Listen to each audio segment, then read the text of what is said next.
YouTube, what is up? I am Ace, and today they announced the Pixel 6 and the Pixel 6 Pro. Let's get into it. Now, I did secure my Pixel 6 Pro. It was a little bit frustrating because Google was having issues with their store. Rough for a couple hours to try to pre-order that thing. But they did tweet out that, the store's good and up to date and everything should be fine now. I did get the cloudy white. I did want to get the sort of sunny, but it didn't have the storage configuration, which I will break down the different colors and the different storage configurations with each color. Kind of wanted to go through the differences between the 6 and the 6 Pro. The 6 comes in at $599 US. 6 Pro comes in at $899 US. And when you order off the Google store, you can also get, right now, I don't know how long it's going on for, free pair of Pixel Buds. So I will also be getting a pair of Pixel Buds to try out, which should be kind of cool. That Tensor Chip, the 6 and the 6 Pro both will have that amazing Tensor Chip. Google's new chip, which is going to offer, better performance and better optimization. Also with this Tensor Chip, they tout a very secure experience while you're on your phone with Titan M2 key, 5 years of security update. Now, as far as the screens go, the Pixel 6 has a 6.4-inch HD display, OLED display. The Pixel 6 Pro has the Quad HD OLED display. The differences between the F and the Quad: F is full HD, and the Quad HD is like more pixels that they can cram in there into the Quad display. They're both OLEDs, and the refresh rates for the 6 is 90 Hertz refresh rate. The Pixel 6 Pro has 120 Hertz refresh rate, but the panel is an LTPO display, so that means it can go from 10 Hertz up to 120 Hertz, depending upon what you're viewing and what you're doing. Both the 6 and the 6 Pro come with Gorilla Glass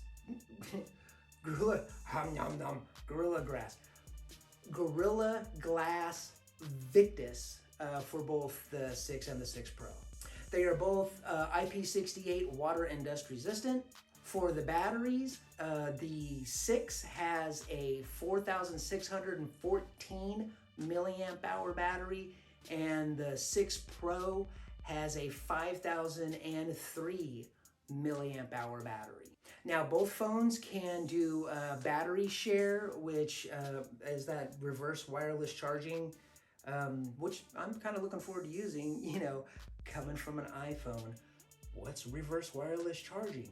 They have fast charging when you plug it in, and also wireless fast charging. Now, as far as RAM goes, the 6 has 8 gigs of RAM and the Pro has 12 gigs of RAM. Now, as far as storage, let's go over storage and colors at the same time, since they are vastly different on the 6 and the 6 Pro. On the 6, they have a stormy black color, which comes with the configuration of 128 gigabytes of memory or 256 gigabytes of memory. They have a kind of coral color that has only 128 gigs. And rounding out the Pixel 6, they have a sort of seafoam color, and that one comes in 128 and 256. Now, the Pixel 6 Pros, that one, they also have a stormy black, and that one comes in 128, 256, and 512. Sort of sunny, which only comes in 128, which is why I didn't get the sort of sunny and went with the white cloudy one, because that one comes in 128 and 256. Man, this is crazy naming schemes that Google comes up with, am I right? Now, as far as the cameras, both the 6 and 6 Pro have a 50 megapixel main camera. The apertures and, range of view and all that is identical. They both have the same 12 megapixel ultra wide camera, which is also the same. The differences are the Pixel 6 Pro has an additional 48 megapixel telephoto lens. On the front facing cameras, the Pixel 6 has a 8 megapixel front facing camera, while the Pixel 6 Pro has an 11.1 megapixel camera. And of course the aperture and wide range and all that other stuff is, just a little bit better on the Pixel 6 Pro. The camera features like night mode and, portraits and all of that, all the different goodies that you get with the, software and all the different camera modes, those are identical. You don't lose anything going from 6 to 6 Pro. And both of the Pixels launch with Android 12. Now, going over some of the features that they announced, one of the features that they announced is called Material U. It's more of a customizable, I guess, more to make the phone yours.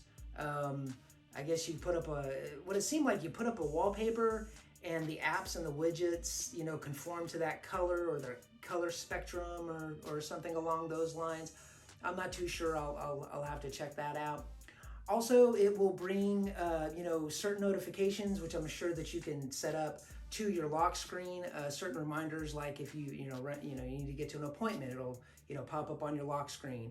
If you're traveling and you're, headed like to the airport, you can put your boarding pass just on the lock screen to where, you don't have to open it. And one of the cool features that they had talked about on, going off of this lock screen is she said, she can put in her Pixel Buds and then boom, her YouTube music pops up, which is, that would be a really cool feature. I don't know if that's just exclusive with the Pixel Buds. She had said, put in my Pixel Buds and this will happen. So, I've got Pixel Buds coming, so we'll test that out. And then, I'll test out other earbuds like, the AirPods Pro and see if that works. Magic Eraser, which look pretty cool. It's like you take a family picture out on the beach and, there's, Bubba out in, behind you, photobombing or just walking by or something. You can just, run your finger over it and pff, it'll disappear. Bye, Bubba. Also, they have a feature called Face Unblur. And the example they gave was a kid, jumping on a trampoline. You take a, still shot, and the face can be blurry. It takes a photo with your regular shooter and then the ultra wide, and one of them isn't blurry while the other one might be blurry, and they combine the two to make a non-blurry face. Motion mode is another cool feature that will take a moving picture and make it look more in motion. The examples that they gave was a bicyclist and like a subway, someone standing by a subway. You take the picture of the bicyclist and, it does all the computational stuff and makes the wheels, spinny and the background blur, and, take a picture with someone standing next to a subway and it makes the subway more blurrier. Real tone is another feature that they're adding that helps with the more clear natural look of skin tones. We've all got different colors, all got different skin tones, and this is going to help make it look more natural, as to keep it from looking too dark or too light. It'll also have better voice recognition, text to speech or speech to text, texting and speeching, sure. And, so that'll, that's going to be, faster, more fluid. One of the really cool things that they put into the Pixel 6 and the Pixel 6 Pro is the live translate. Now, they did a demonstration where they had, someone just, talking into the phone in their native tongue, and then it just translates it, puts it on speaker for the other person to listen to, and it translates it. I mean, it looked to, very cool. I don't know, it's got 48, what did they say, 48, 45? 48 different languages for this like live translate. And that, if I'm not mistaken, is in the phone. You don't even have to be, online or, Wi-Fi or 5G or anything like that. And did I mention these phones have 5G? They have 5G. 5G, 5G, 5G. I don't know, maybe 5G just got real just now, who knows. What are you guys gonna pick up? Are you picking up a Pixel? If you're picking up a Pixel, a 6, a Pro, and why? Let me know in the comments down below. And kids, if you like this video, drop me a like and sub to the channel for more. YouTube, as always, be safe, be kind, peace and love.